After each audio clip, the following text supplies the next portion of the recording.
Assalamualaikum warahmatullahi wabarakatuh.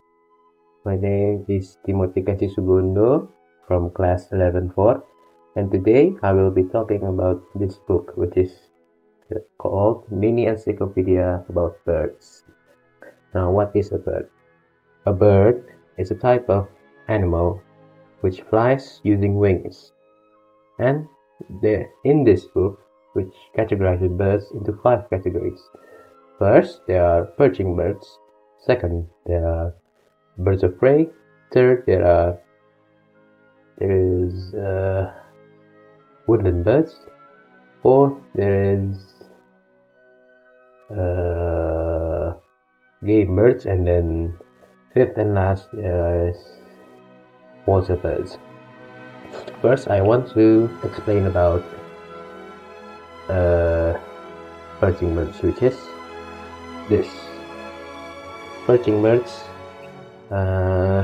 envelops around 60% of the bird species which exist today. Why are they called perching birds, you say? Because most of them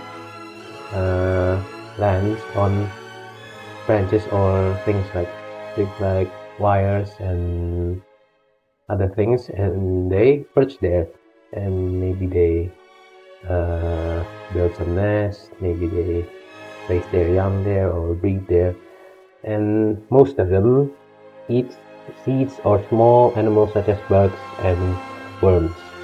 Second, I want to explain about birds. Second, I want to talk about birds of prey, which are birds who survive by hunting other animals. Also, they mostly eat other animals, so they are categorized as carnivores. They have the characteristics with strong talons and strong beak, sharp and strong beak. An example of birds of prey are eagles,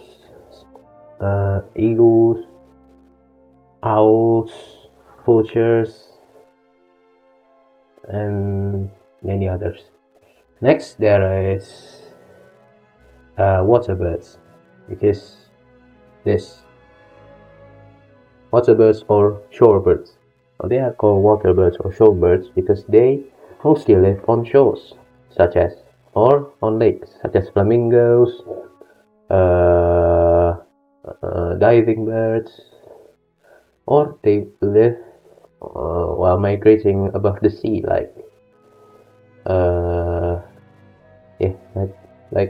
flamingos and other things. And then next we have game birds. This. Well, they are called game birds because they used to be hunted and eaten by people. Now they are mostly domesticated birds like chicken, turkeys, ducks, and many others. Last, there are woodland birds, woodland and forest birds. Now, this one is obvious why is it called woodland or forest birds, because they mostly live on forest or tree area. An example of those birds are woodpeckers and blue jays and many others. So that's it for my explanation of this book about birds. Thank you for listening to my explanation. Wassalamualaikum warahmatullahi wabarakatuh.